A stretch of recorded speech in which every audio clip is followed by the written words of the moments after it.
नमस्कार, मैं अखिल श्रीवास्तव एक बार फिर हाजिर हूँ रायबरेली एक्सप्रेस। नमस्कार, मैं अखिल श्रीवास्तव एक बार फिर हाजिर हूँ रायबरेली एक्सप्रेस में और अपने खास शो में आपका स्वागत करता हूँ। खास शख्सियत, खास बातचीत में। और आज हमारे साथ चर्चा करने के लिए आशीष द्विवेदी जी मौजूद हैं, जो उत्तर प्रदेश उद्योग व्यापार मंडल से जिलाध्यक्ष हैं। आइए चलते हैं उन्हीं के पास और उनसे ही बात करूंगा और जानूंगा कि आखिरकार किसान आंदोलन इतना उग्र हो रहा है। लगातार इस पर हम लोग काफी चर्चा भी कर चुके हैं, पर आज कुछ ऐसे पहलुओं पर भी चर्चा होगी जो आम जनमानस से भी जुड़े हुए हैं। आशीष जी, सबसे पहले मैं आपका स्वागत करना चाहूंगा। धन्यवाद। आशीष जी, शुरुआत करेंगे कि लगातार जो किसान का आंदोलन है उस पर हम लोग खासा चर्चा कर चुके हैं। यह आंदोलन और उग्र होता जा रहा है लगातार। अब सरकार के नए निर्णय भी आए हैं, उस पर भी मैं जानना चाहूंगा और किसानों की क्या मांग है ये जानना चाहूंगा। देखिए, किसान कानून पे बात करने से पहले हमें 3 बिंदु अवश्य समझने पड़े जी, जिसका सरलीकरण मैंने जो अपनी भाषा में किया है। जी, जो 3 अध्यादेश हैं वो गल्ला, गोदाम और मंडी से रिलेटेड है। ठीक है। गल्ला किसका? किसान का। गोदाम किसके?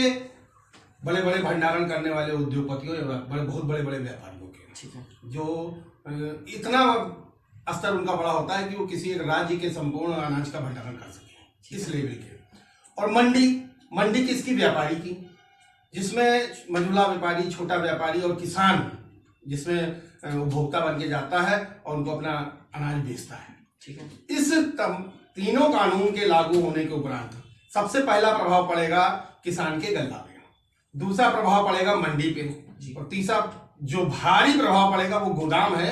और गोदाम का प्रभाव सीधे तौर पर आम जनमानस और किसान पर पड़ने वाला है। आम जनमानस पे कैसे पड़ेगा?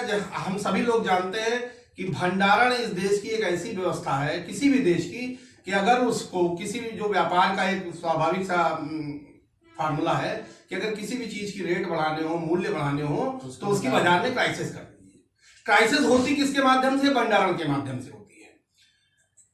बड़े व्यापारी इसका भंडारण करते हैं, लेकिन जबकि गाली खाता है, कोसा जाता है संपूर्ण व्यापारी। जो फुटकर दुकानदार जो खोंचा लगा के बेचता है या बोरिया लगा के बाजारों में बैठता है या छोटी छोटी दुकानों से अनाज बेचता है, किलो 2 किलो चावल देता है, रोजमर्रा का आदमी जब वो चावल खरीदने पहुंचता है, दाल खरीदने पहुंचता है, उससे बताया जाए 200 रुपए किलो दाल है, 80 रुपए किलो प्याज है, 160 रुपए किलो कड़वा तेल है। जब ये बताया जाता है तो कोप का भाजक उस ग्राहक का वो व्यापारी होता है। लेकिन दोषी कौन होते हैं? वो जिन्होंने वर्षों से भंडारण कर रखा है।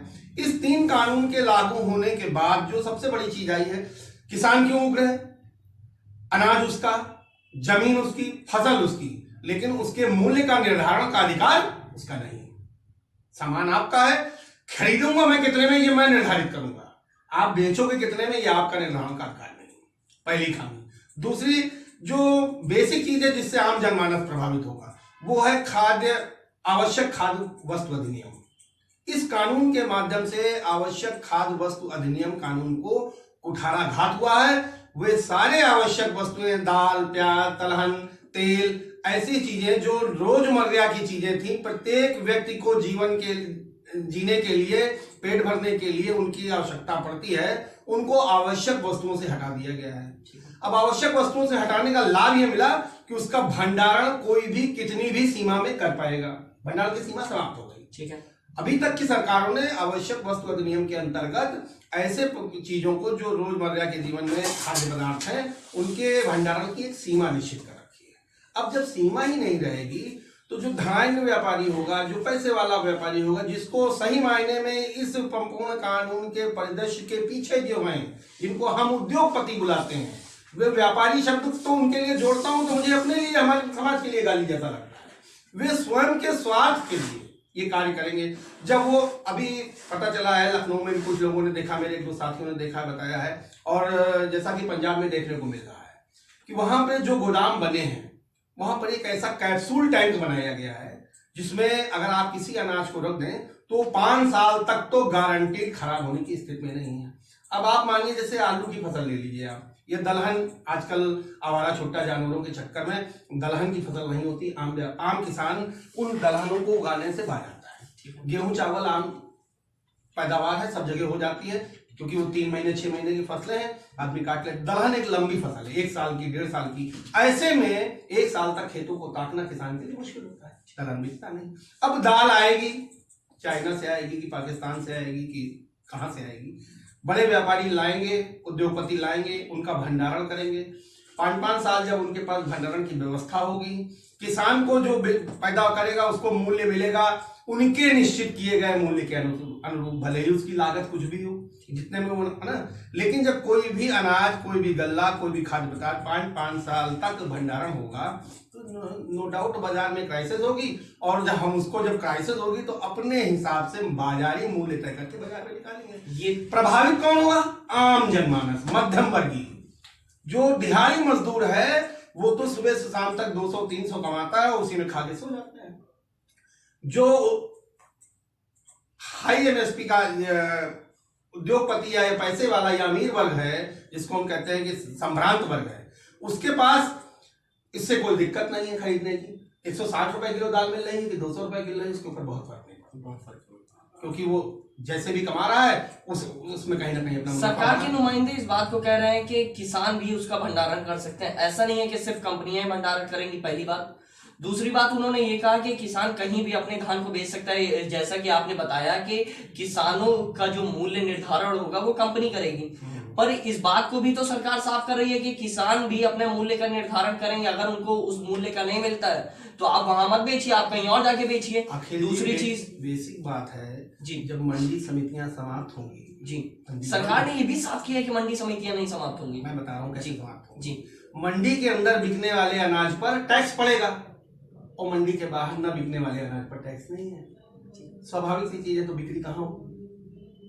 तो मंडी समितियां समाप्त ही तो होंगी। आपकी दुकान पे, स्टूडियो पे आऊं, आप मुझसे चार्ज लो कि आपसे मैं बात करूंगा, आपको इतना रुपया भुगतान देना पड़ेगा। दूसरा बुलाया जाए, मैं आपसे सिर्फ चर्चा करूंगा, समय दे दीजिए, तो मैं किस स्टूडियो जाऊंगा?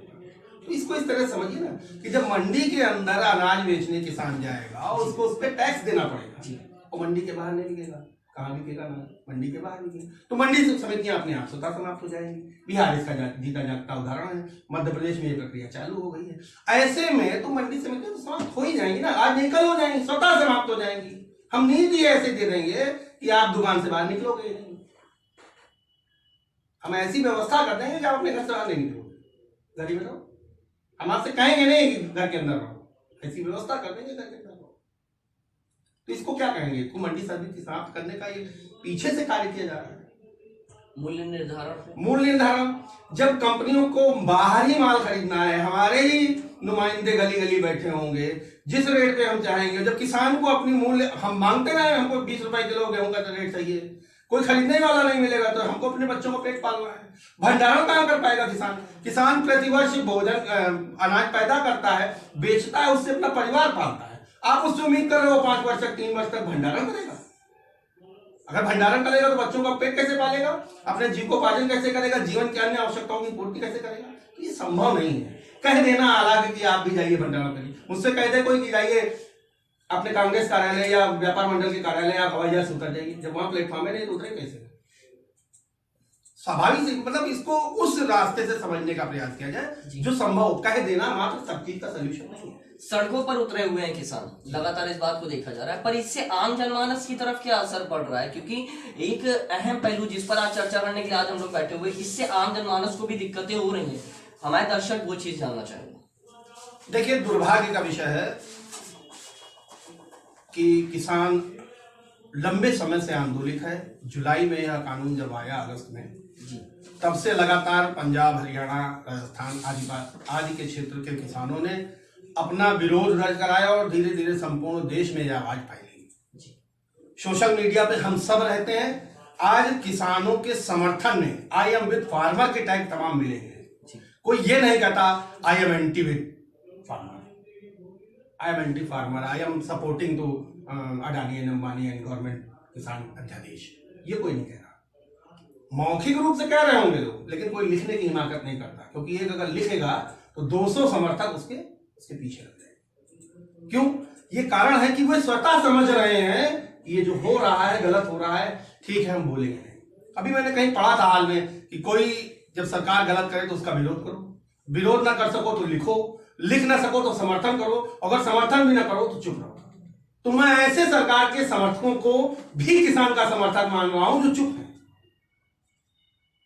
यह आग पूरे देश में भयंकर रूप से लग चुकी है।